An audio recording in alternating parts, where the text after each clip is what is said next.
saya merasa dulu ganteng, keren, gondrong, metal gitu ya. Tapi di sisi lain kok jualan kaos kaki 10.003 gitu. Itu kan bertentangan dengan kata hati kan.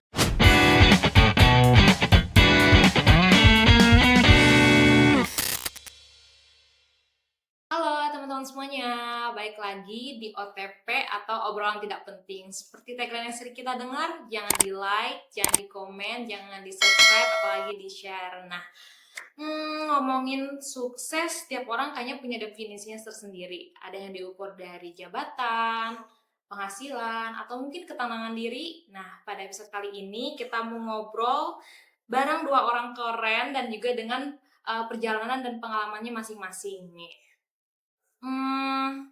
Siapa sih dua orang yang mau kita ajak ngobrol di malam hari ini? Yang pertama ada Pak Barja. Halo Bapak. Ada juga Pak San. Halo Bapak. Oke.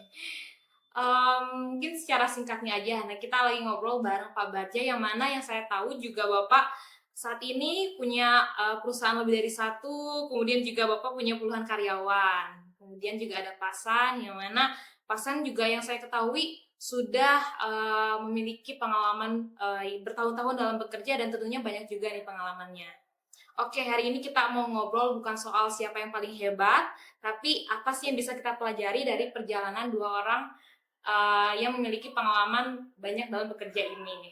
Oke, penasaran nggak sih gimana ceritanya? Yuk kita ulik. Oke, ngobrolin soal sukses nih Pak. Setiap orang kan punya definisinya masing-masing. Pengen tahu dong definisi sukses versi Bapak itu apa? Boleh Bapak dulu, Pak baca dulu. Versi saya? Iya Pak. Atau versi umum? Versi umum dulu mungkin boleh. Versi umum. Kalau sukses versi umum kan banyak ya maksudnya. Iya. Tergantung pencapaian dari masing-masing orang ya. Jadi kalau di level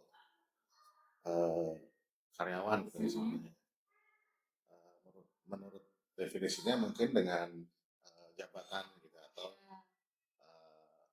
memiliki suatu jabatan yang menjadi cita-citanya itu misalnya jadi manajer atau direksi, itu kan berarti pencapaian. Cuma kalau dari sisi lain definisi sukses ada juga dari lifestyle, gaya hidup, punya mobil, punya rumah gitu kan. Ada lagi punya motor pun kan merupakan bentuk kesuksesan ya. Makanya definisinya tergantung dari masing-masing. Cuma kalau dari saya pribadi ya, kalau dibilang saat ini saya sukses menurut pandangan orang, alhamdulillah gitu. Tapi saya juga alhamdulillah gitu, masih bersyukur sampai di titik ini. Tapi masih ada dream yang belum tercapai. Jadi memang mungkin nanti teman-teman juga akan mengalami apa namanya kesuksesan yang hakiki itu yang bagaimana gitu. Kalau di posisi saya sendiri di level sebagai entrepreneur gitu ya, pengusaha gitu, titik tertinggi adalah mau dibilang ya freedom money ya, maksudnya udah nggak lagi memikirkan bagaimana gue belanja, bagaimana gue mencari uang gitu. Terus ya pasti yang tertinggi adalah ketenangan batin. Mungkin kalau teman-teman nanti ketemu tingkatan level yang kelas entrepreneur yang mungkin dilihat, kalau saya bagian kecil lah, kalau kita melihat ke atas itu masih banyak kan orang-orang sukses yang dari panutan saya juga banyak lah, di Indonesia itu banyak banget dengan segala sudut pandang yang plus dan minus itu pasti ada, karena manusia itu tidak ada yang sempurna, sempurna yang dari Allah. Jadi setiap perjalanan itu tidak akan eh, dianggapnya semua semua orang akan suka dengan prosesnya kita menjalankan bisnis.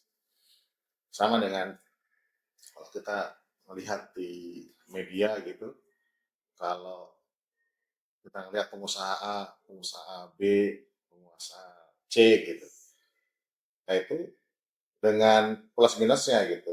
Dia sukses di sisi ini, tapi ada sisi buruk yang dia ditampilkan dari sisi yang buruknya juga ada. Cuma kan tergantung sudut pandang orang bagaimana melihat bahwa dia mengambil yang sisi yang mana gitu. Sisi positifnya dari sisi kesuksesannya apa dari sisi negatifnya. Kadang eh, di sekarang ya eh, yang Gen Z itu kebanyakan melihatnya kadang tidak sisi sisi suksesnya, tapi sisi negatifnya, sisi gosipnya gitu. Yang dibahas, coba deh teman-teman kalau lagi ngebahas, ada nggak ngebahas kalau kita melihat satu orang sukses yang dibahas kesuksesannya ada nggak? Pasti nggak ada. Yang dulu dibahas pasti sisi negatifnya gitu.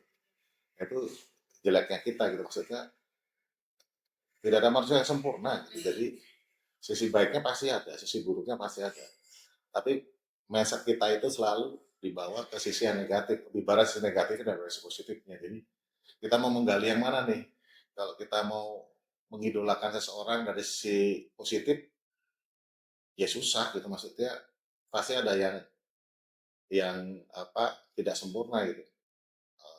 Saya pribadi suka ada salah satu misalnya band A, band B gitu.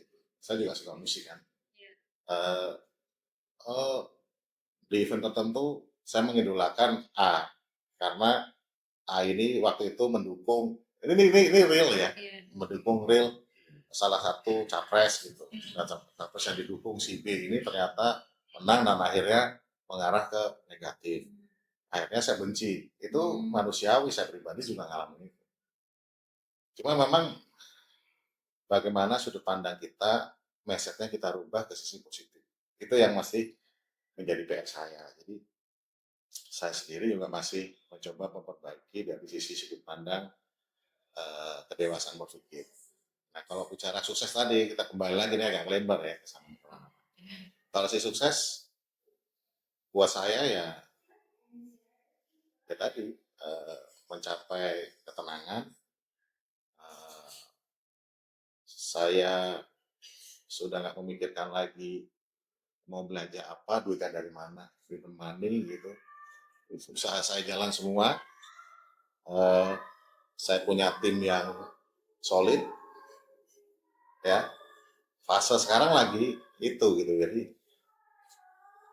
membentuk tim yang solid itu nggak gampang dengan segala karakter. Sama aja kalau kita punya keluarga, kita punya anak 5 gitu. Selima-limanya nggak memiliki karakter yang sama gitu, dan pasti tantangannya beda-beda. Cara memanage satu sama lainnya itu beda karena tingkat emosional masing-masing tergantung lingkungan dan tongkrongannya dia gitu. Jadi eh, saya punya anak 3 gitu. Karakternya masing-masing berbeda gitu. Jadi yang satu terlalu dewasa, terlalu eh, fokus dengan pendidikannya, yang anak kedua lebih kepada eh, apa ya, lagi proses menemukan jati diri lah. Jadi dia masih Gen Z banget lah, Gen Z banget. Jadi semau gue, moody, eh, disalahin nggak mau, kalau ngomong itu mesti pelan-pelan, ngambil apa waktu yang tertentu lah waktunya itu. Kalau nasihatin anak-anak Gen Z itu ngambil di sisi pada saat dia lagi membuka hatinya benar-benar, baru kita bisa masuk. Lagi good mood ya. Ya intinya gitu, good mood lah. Nah itu.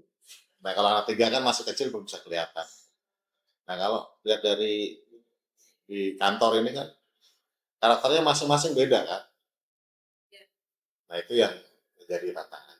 Tapi yang pasti kesuksesan itu gitu tadi. Kalau saya ngelihat ini ya, Pak, eh, yang tertinggi ya bisa manfaat lah kalau saya pribadi ya.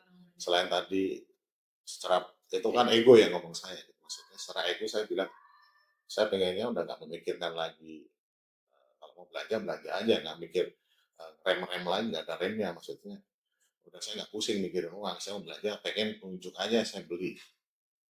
Terus hidup saya tenang, saya nggak ada rasa was-was, nggak ada rasa khawatir persaingan bisnis apa lain-lain. Tapi kan itu nggak mudah ya, maksudnya di dunia itu namanya kompetisi itu umum, kompetisi itu umum. Tapi yang utama sebenarnya intinya ya, intinya kesuksesan itu saya perusahaan saya bisa memberikan manfaat. Yang kedua tidak zolim. Itu aja. Niatnya gitu Pak. Jadi saya nggak melihat, mungkin kalau teman-teman lihat semua karyawan saya itu saya nggak melihat latar belakang pendidikannya. Dan benar-benar saya bentuk dari zero to hero, intinya kan gitu, zero to hero. Itu ya kalau definisi ini karir kan, karir kan. Karir, Pak. Kalau definisi family ya sakinah mawaddah warahmah. Udah pasti, Pak. Mungkin kan orang pengen keluarga sakinah mawaddah warahmah. Iya kan? Kalau dari Iya. itu ya itulah maksudnya gimana ya? Karena pasti ada yang dikorbankan sih. Nah, jadi tidak ada sebuah perjuangan itu tanpa pengorbanan, itu bullshit. Jadi nggak ada pencapaian seseorang tanpa sebuah pengorbanan itu nggak mungkin, nggak mungkin. Hadiah privilege gitu ya. Nah, saya juga sekarang lagi bangun privilege kan buat anak-anak saya, buat teman-teman yang ada di sini, buat karyawan-karyawan, buat saudara-saudara. Itu privilege. Kenapa harus ada privilege? Supaya teman-teman ketika melangkah itu nggak berat. Karena udah ada bikin jalannya. Ini sebenarnya kita lagi bikin privilege sebenarnya. Supaya teman-teman fokus di dunia kerjanya. Saya bantu dari sisi manajerial dan lain-lain. Teman-teman menjalankan prosesnya kan gitu. Gitu, Nah. Kayaknya emang definisi sukses tiap orang kan beda-beda ya, Beda-beda. Pak. Bahkan luas juga gitu, kalau misalkan dikonkretin dalam satu kalimat juga kayaknya nggak cukup gitu. Iya. Terus kalau mungkin tadi versi Pak Badja sebagai seorang pengusaha yang ingin salah satu suksesnya tuh bisa bermanfaat untuk orang banyak usahanya. Nah, kalau misalkan dari Pak San nih, Pak, Ya, kayak dengar dari versi Pak San yang mungkin sebagai posisi seseorang yang punya posisi di suatu perusahaan, seperti apa tuh Pak definisi sukses versi Pak San? Oke, yang tadi Pak Garga bilang bahwa definisi sukses itu kan dilihat sudut pandang dari sisi mana. Artinya kan beda-beda. Dulu saya merasa waktu baru pertama kali kerja, saya udah merasa sukses. Karena apa? Karena saya dulu berjalan atau berusaha untuk mencapai itu dari dasar. Jadi pas saya masuk kerja pertama kali, sudah merasa sukses. Ini kesuksesan saya. Cuma sukses itu kan membawa ego, Pak. Membawa emosi. Dengan ego itulah kita terjadi kelemahan. Yang aku bilang, jadi pertama kali saya masuk kerja, wah, gue sukses nih. Karena berpikirnya kan teman-teman saya di kampung belum pada kerja. Ya. Saya sendiri. Itu kan ego berarti kan. Tapi untuk diri sendiri, pribadi, aku udah sukses. Karena saya bisa mandiri gitu loh.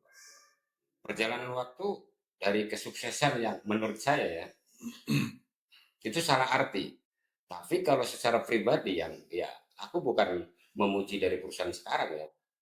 Sebetulnya kalau secara namanya orang sukses atau orang nyaman atau tenang itu hanya cuma kenyamanan, Pak. Ya. Gitu. Untuk saat ini saya merasa sukses karena apa? Itu yang Bapak bilang, nggak berpikir beli ya beli aja, belanja ya belanja aja. Sekarang pas saya sukses yang benar-benar nyaman sesuai umur saya di sini. Menurut saya, karena dari apa yang saya jalanin Pak ya kurang lebih 35 tahun lah saya berkecimpung dan mungkin beberapa perusahaan. Tapi secara ego saya untuk perbandingan di kampung, saya lebih sukses karena saya nggak ngalamin nganggur gitu kan. Itu kan pas apa ibaratnya sukses Iya. kategori saya gitu. Tapi di sini dengan kenyamanan itu sukses sesuai umur saya. Itu kalau menurut aku. Itu sih. Oke, tadi udah denger juga versi sukses masing-masing. Nah, kalau misalkan pengen dengar dari Bapak awal membangun karir, itu boleh ceritain nggak sih Pak, bagaimana awal Bapak membangun karir? Kayak gitu. Mungkin panjang, tapi mungkin boleh secara Salah singkatnya. singkat aja. Iya. Saya itu dari kecil nggak pernah punya cita-cita gitu. Jujur ya. Jadi kecil itu teman-teman saya ada yang punya pengen jadi dokter, kayak itu Polisi, ya. iya. Kan dulu latah nih, Iya. pengen jadi apa gitu. Itu saya sampai SMP dan SMA itu saya bingung mau jadi apa. Aktivitasnya cuma SMP udah ngeband, SMA ngeband gitu. Saya nggak punya tuh, maksudnya dream bakal di posisi sekarang itu nggak ada Pak. Terus saya setelah SMA sekolah di pariwisata itu pun pelarian karena pengennya dulu jadi musisi, ambil pendidikan musik ternyata nggak lolos di Jogja, ada 2 universitas yang nggak tembus, akhirnya ngambil perhotelan gitu. Pelarian aja perhotelan pelarian. Setelah itu ya kebetulan saya punya om di Bandung gitu ya, dia suka buka konter-konter gitu. Akhirnya saya di waktu itu memang niat saya belajar belajar gitu. Jadi saya nggak punya tujuan, saya mau ngapain, saya nggak punya cita-cita. Tapi konsepnya intinya gini, apa yang kamu dapatkan sekarang, kamu jalani yang terbaik. Jadi gini, apa yang sudah kamu dapat sekarang, lakukan dengan tulus dan lakukan dengan yang terbaik. Saya jualan waktu lalu kaos kaki 10.003. Dulu masih roti merdeka di Bandung, di IP depan pintu itu ada roti merdeka dulu Mas. Saya tuh pas di depan pintu masuk itu eh, jualan kaos kaki 10.003 Pak. Dulu saya betulnya gondrong, jualan kaos kaki. Ya pertama malu lah. Jadi orang itu pertama pasti gengsi. Saya merasa dulu ganteng, keren, gondrong, metal gitu ya. Tapi di sisi lain kok jualan kaos kaki 10.003 gitu. Itu kan bertentangan dengan kata hati kan. Lama-lama akhirnya saya bisa menikmati proses itu. Terus dari situ ketemu ketemu temen. Jadi ketemu temen di survey industry karena sama-sama gondrong gitu suka lewat hahe hahe hahe, akhirnya kenalan, terus akhirnya saya hijrah ke Bekasi, akhirnya masuk saya di survei industri, ketemu teman saya lagi di posisi di Bekasi, akhirnya saya masuk di survei industri. Setelah itu saya belajar 4 tahun dan itu dasar, dan itu awal awal saya akhirnya sampai di titik ini sebenarnya. Jadi pertama saya mengenal bisnis ya di Bandung itu pembentukan mental di survei industri. Itu saya mulai mengenal apa itu namanya kasir, inventory, apa itu supervisor gitu. Nah, ngatur fast moving, slow moving, display dan lain-lain itu belajar di situ. Terus setelah itu geser, saya pindah ke perusahaan smartphone yang waktu itu handle ada lima produk. Ada Sony Ericsson dulu, eranya masih belum ada Samsung ya. Sony Ericsson, Nokia, Sony Ericsson, Motorola dulu.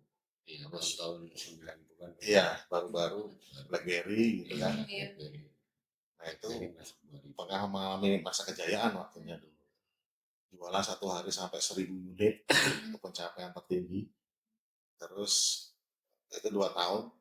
Jadi saya hampir kalau urutannya dari survei industri, perusahaan smartphone, terus geser lagi saya pernah di uh, industri rekreasi, saya nggak nyebutin company-nya ya. Terus setelah itu saya masuk lagi tekstil, saya jualan tekstil, terus saya masuk lagi setelah tekstil itu saya masuk lagi dunia operator seperti operator X dan Aks gitu ya, saya sebutin namanya. Terus setelah itu diajak teman bangun, coba bikin company sendiri, ternyata tidak bertahan lama. Jadi memang membuat satu perusahaan itu bukan asal buka gitu. Jadi memang harus dengan niat yang benar. Nah, akhirnya saya masuk lagi terakhir itu di eh, perusahaan yang bergerak di fire protection engineering. Nah, dari situ baru saya menemukan ini kelihatannya jalan yang akan saya lakukan. Saya akan memulai perjalanan baru saya mulai dari sini. Baru saya menemukan polanya gitu. Ya ternyata setelah saya pikir dari sekian banyak pengalaman yang saya dapat itu, ternyata bidang bisnis saya itu beraneka ragam.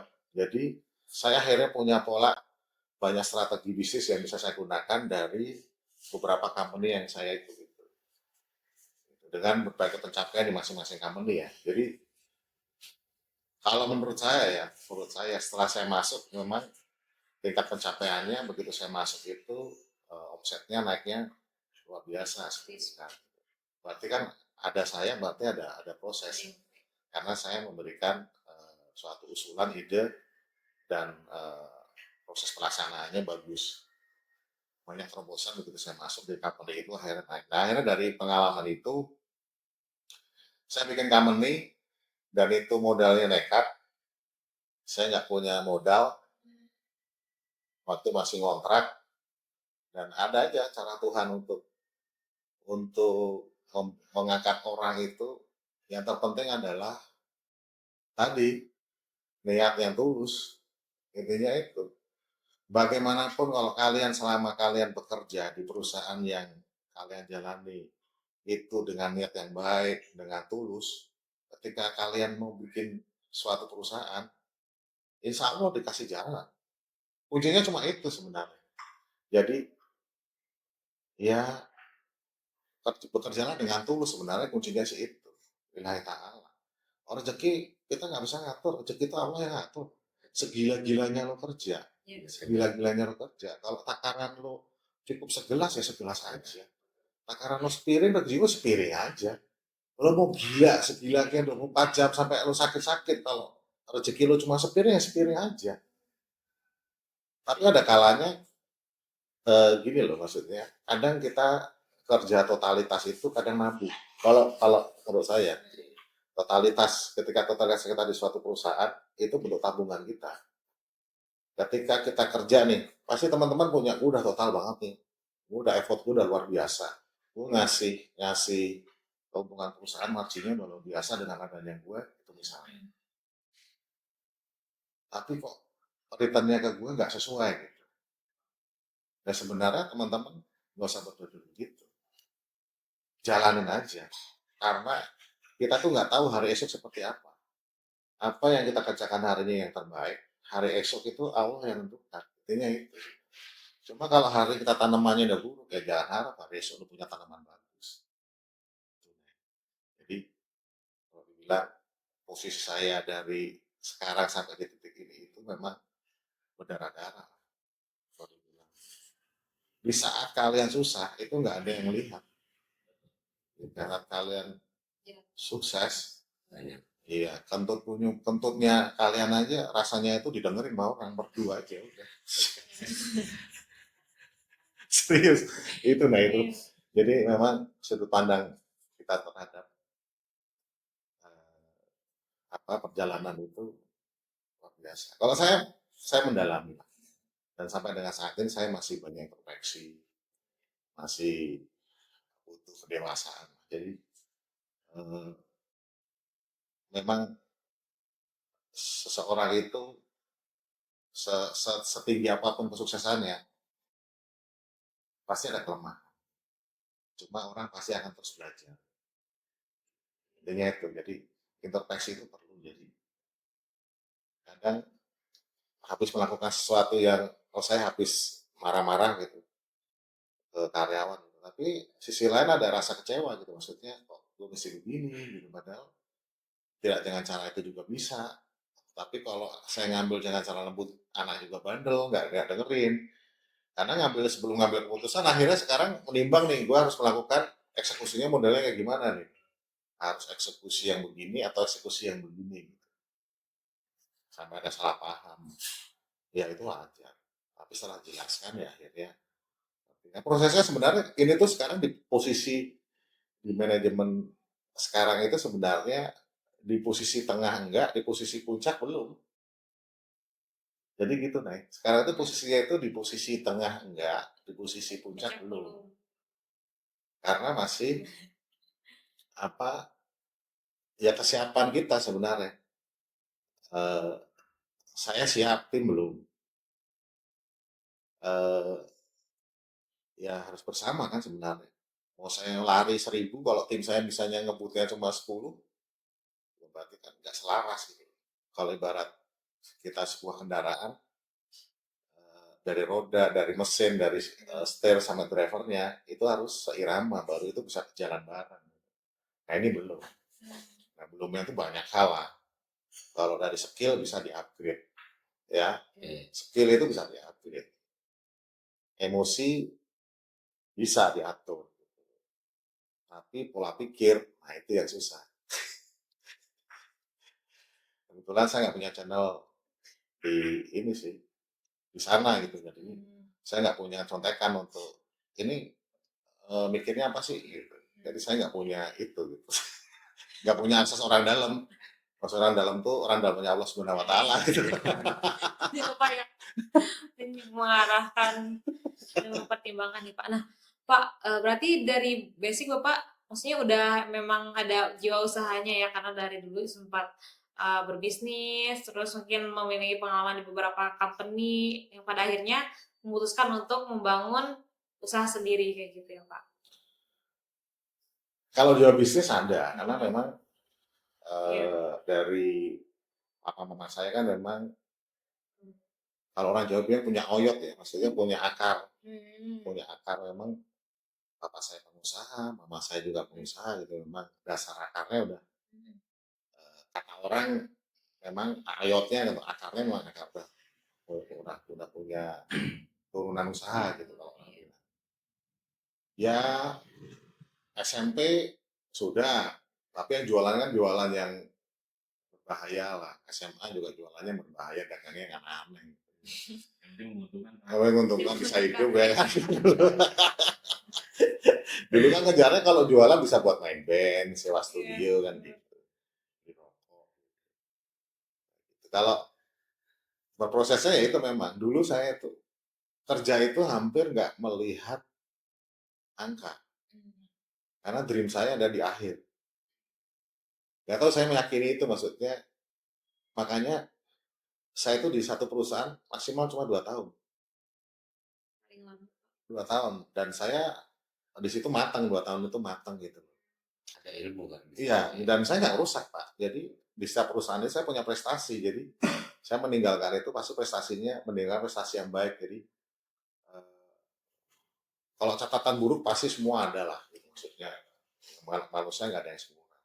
Tapi nggak tidak merugikan perusahaan. Bandel-bandelnya adalah namanya manusia bandel-bandelnya adalah. Nggak mungkin kalau saya bilang oh saya berprestasi dan saya nggak punya catatan buruk sih lah. Ada lah, cuma kan nggak mau disampaikan gengsi aja. Kalau saya realistis aja, saya manusia pasti punya salah.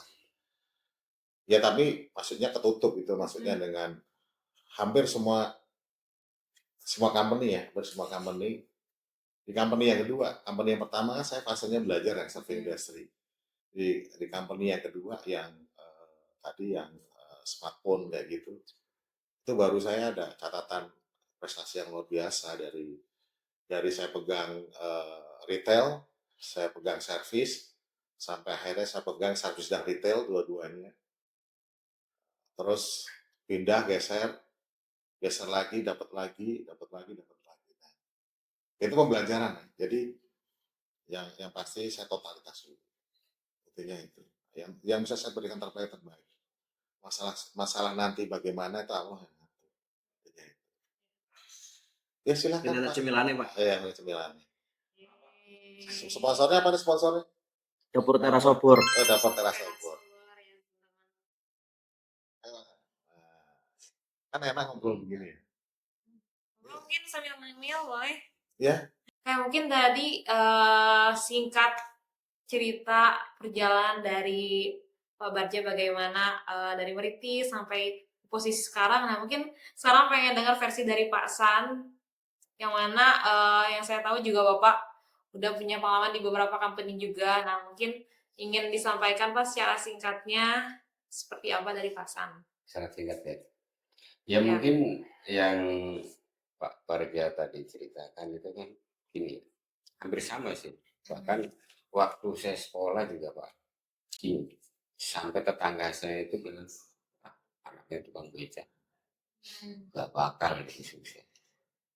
Itu yang saya pegang. Saya buktikan bahwa saya walaupun tukang beca bapak saya, itu kan pekerjaan untuk menghidupkan saya. Malah saya berjuang gimana, malah orang ibu saya itu zaman dulu kan SPG keren Pak, sekolah guru tuh. Wah, kepengennya ibu saya itu udah masuk SPG, biar dipanggil Pak Guru. Iya. Tapi saya tidak berpikir itu Pak. Saya pengen loncat dari omongan tetangga itu bahwa anaknya tukang beca pasti tukang beca. Ya. Dan alurnya saya masuk di suatu company besar itu rendah banget. Karena apa? Jadi pembantu OB Pak. Saya benar-benar OB. Ngepel di mobil. Sampai pada waktu itu 5 bulan ya saya ngikut bos. Pas kebetulan waktu itu saya menjabat di kampung saya, pindah ke Jakarta. Dia bilang, kamu kuliah ya? Enggak, saya masih punya adik saya. Saya pengen kerja. Dari kesuksesan yang selama ini sampai saat ini, saya nyari kerja itu dianggap sama Allah saya paling gampang. Karena saya seumur-umur nggak pernah bikin lamaran. Bikin CV gitu nggak Pak? Betul. Cuma dasarnya kalau Pak Barja tadi itu emang dibilang kalau orang Jawa itu udah balungnya, takdirnya tuh balung kuat. Jadi beda. Bapak merintisnya itu dari nol langsung ke pemimpinan. Kalau saya pribadi levelnya itu standar karyawan. Tapi paling tidak saya bisa menangkis dari omongan yang di kampung bahwa anak tukang beca pasti jadi tukang beca. Cuma karena takdir saya memang balung kecil Pak ya, balung tidak kuat dan saya tidak bisa merubah nasib. Ya sampai seumur ini masih jadi karyawan. Cuma bedanya. Tapi artinya saya bisa menangkis bahwa omongan orang bahwa anak itu tukang beca pasti jadi tukang beca. Tapi emang pernah waktu SMA pun saya dari SMP udah naik beca, udah ngojek Pak. Dari SMP kelas 3 itu karena laki-laki kan. Jadi untuk SPP apa itu dari usaha sendiri Pak. Sampai terakhir sekolah SL waktu itu jam saya semeal ya. Bayar pembangunan aja setahun baru ditembus ijazahnya. Gara-gara nggak mampu padahal cuma waktu itu tahun 87-88 lah 150.000. Saya tembus ingat lah kerja di Cirebon dulu proyekan. Terus disusul sama bos saya itu diajak ke Jakarta. Dan pertama kali di Jakarta tahun 89 ya itu namanya orang mudik ya pelang-pelong. Tapi saya berusaha gimana caranya saya nggak kecopet. Makanya prinsip saya itu dulu sampai saat ini Pak, apa yang saya injak itu harus saya rasakan ya. Karena dulu saya merasakan hidup muda dari umur 22 lah ya sampai hampir 50 lah Pak. Itu ibaratnya yang saya injak basah. Tapi hasilnya nggak ada karena saya terlena. Tidak bisa merubah nasib. Kalau takdir kan punya Allah. Gitu. Cuma perbedaannya kalau Pak Barja itu beliau punya takdir balung kuat. Kalau orang Jawa bilang karena merintisnya alurnya emang udah ke pengusaha. Kalau saya alurnya kan ke karyawan. Gitu. Tapi paling tidak selama hidup sebetulnya kalau aku sadar dan tawadu saya paling gampang karena saya belum pernah susah. Dan kebetulan Alhamdulillah. untuk saat ini kan saya bergabung dengan Pak Barja ya. Pak Barja sendiri merekrut saya dengan mudah tanpa syarat. Tanpa syarat. Jadi otomatis saya dari umur 22 sampai sekarang udah mau 58, saya belum pernah sulit untuk mencari kerja. Karena saya punya prinsip bergaul. Dan tidak pensiun. Betul. Kalau udah pensiun, udah ditanya itu sama ibu saya. Jadi alurnya hampir sama. Waktu kecil, namanya saya orang susah, nggak punya berpikir cita-cita bermulu. Cuma saya punya pegangan, tetangga saya bilang, anaknya tukang beca. Pasti nggak bakal jadi apa-apa. Tapi alhamdulillah, ya bukan jelekin ya Pak ya. Orang yang jelekin saya, anaknya nggak ada yang kerja. Artinya jadi kerja di kampung, jadi petani. Seperti itu. Memang cibiran orang yang kayak gitu yang memotivasi kita ya Pak. Pertama itu. Kedua kita nggak boleh kita gengsi. Dan kita nggak boleh ego. Wah, saya bilang dari awal, masuk di suatu perusahaan gede aja, referensinya awalnya jadi pembantu. Ya jelas pembantu, orang saya ngepel rumah, nyapu rumah, beresin kebocoran, kayak pembantu aja persis. Selama 5 bulan ditanya sama bos, udah kuliah, saya nggak mau. Adik saya minimalnya sama dengan saya. Karena waktu itu kan masih 3 adik saya, masih SMP, 2 sama SD 1. Cuma itu aja. Ya walaupun tetap orang tua, paling tidak kan kalau saya sebagai anak pertama, ada sumbangsi walaupun sedikit. Nah, saya itu mulai berumah tangga setelah adik kedua lulus, Pak. Baru berpikir matang. Berumah tangga. Malah saya itu memanage dalam rumah tangga itu umur saya 50, anak saya sukses, artinya udah lulus semua. Kalau target awal sih bener. Umur 50, anak saya terakhir udah lulus, tapi melenceng di situ. Ya itu terlena.